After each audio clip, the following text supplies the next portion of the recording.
There are moments in a person's life when everything they believe, every story, every promise, every piece of trust suddenly feels like it's built on sand. And according to people close to the situation, Prince Harry has just lived through one of those moments. Word from the inside claims he recently came face to face with something he was never meant to see. Images and details that tie Meghan not just to a yacht from her past, but to Prince Andrew himself. The revelation didn't come gently. It didn't arrive with explanations. It hit him like a sudden drop, the kind that makes your heart grab your throat. Those who witness his reaction say Harry went still, absolutely frozen, because the one thing he believed with his whole heart was that Meghan came into his world clean, untouched by royal circles, untouched by scandals, untouched by the shadows that follow certain members of his family. But what he saw suggested something very different, and it was only the beginning. Once the images were shown, more details followed. And this is where the ground under Harry's feet truly gave way. People close to Andrew, individuals who have known him for years, insist Andrew remembers Meghan clearly, not as a stranger, not as a random guest, but as someone he interacted with, someone who had access, someone who moved in social circles far closer to royalty than Harry ever realized.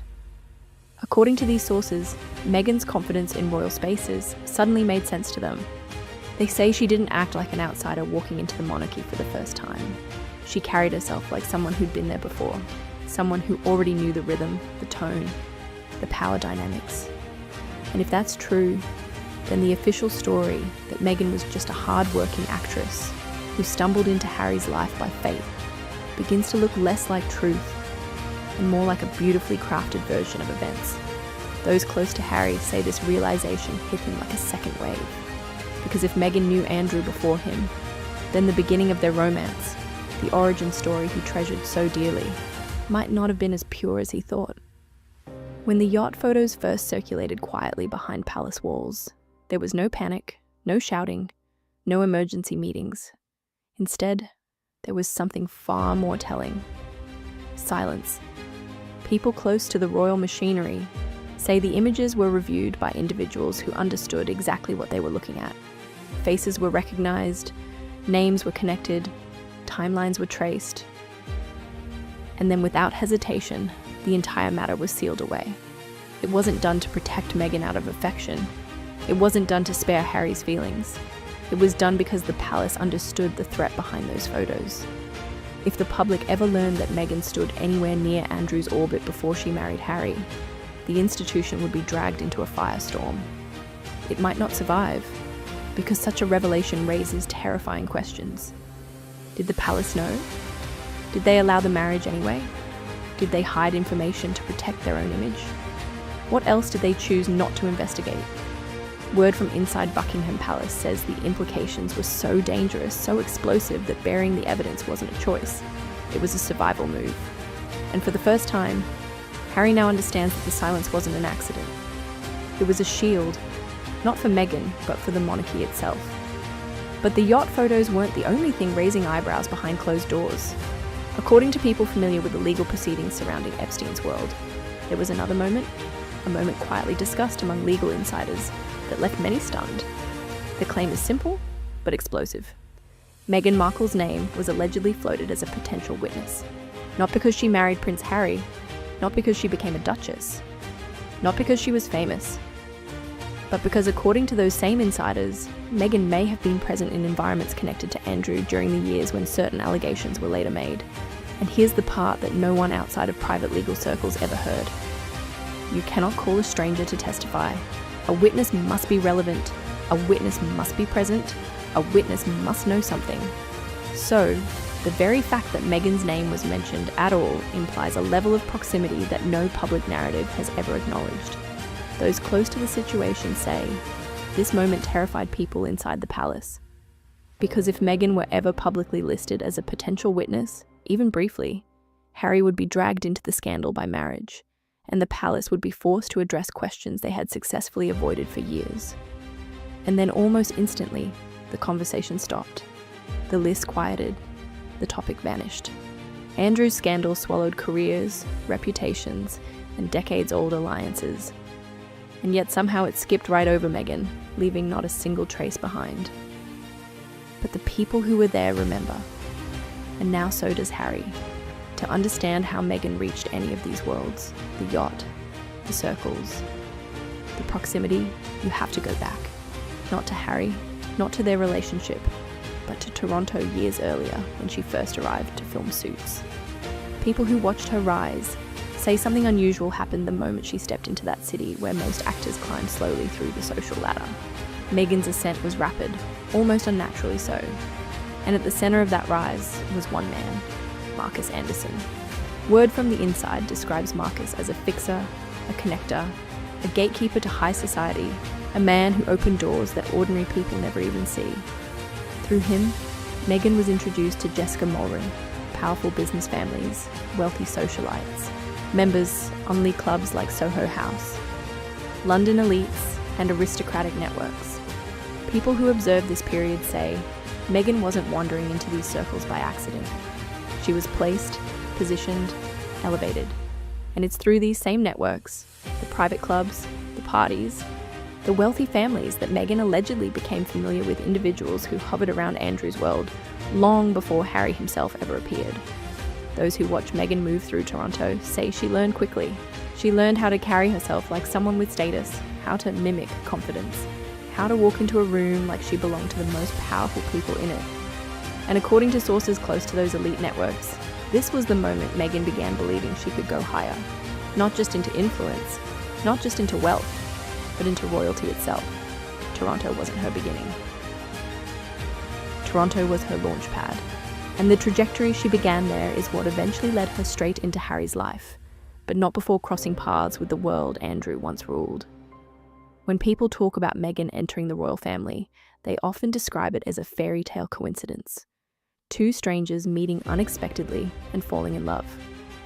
But those close to the story say the truth is far less magical and far more intentional. Because long before Harry even knew Meghan existed, Princess Eugenie did. Meghan herself has admitted this publicly, but the implications were never explored. Sources familiar with Eugene's circles say Meghan wasn't just a passing acquaintance. She was someone who already had a foot inside the quieter, more private side of royal life.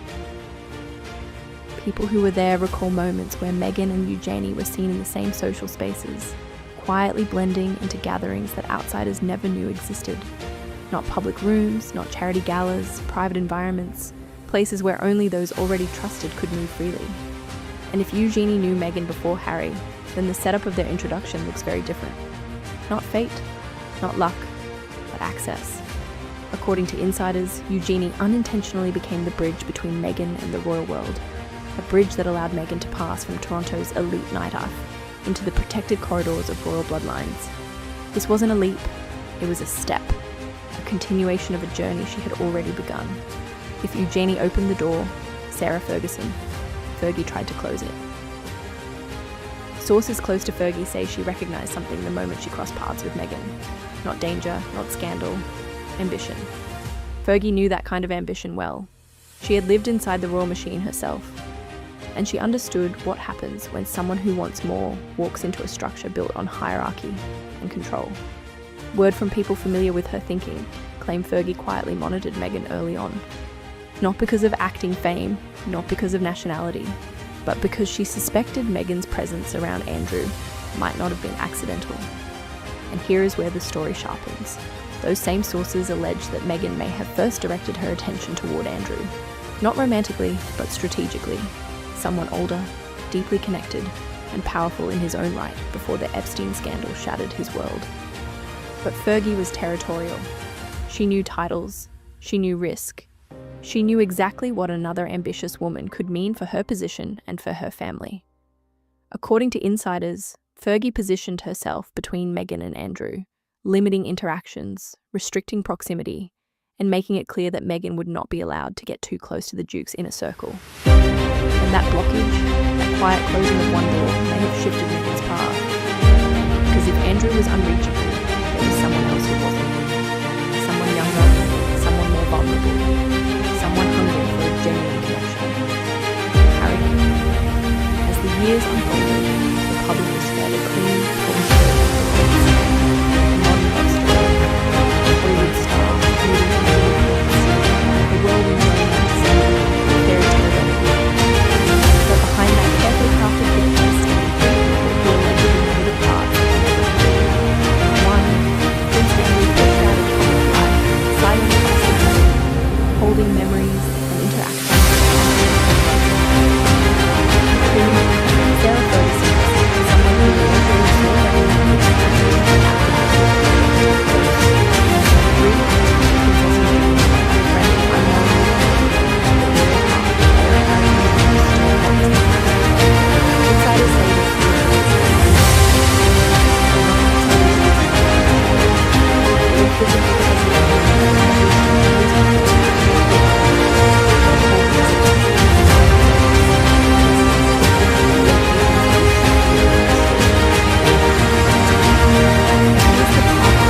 anything left to lose. That makes them dangerous because people with nothing left to lose often become contributors to scandal.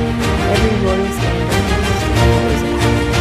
First legacy, then retirement, then the silence, then the drip, and finally fire.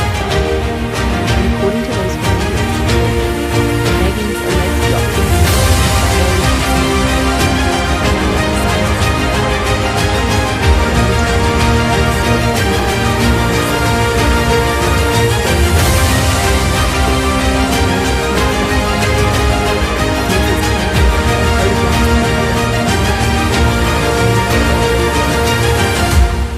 moments that were never meant to be revealed.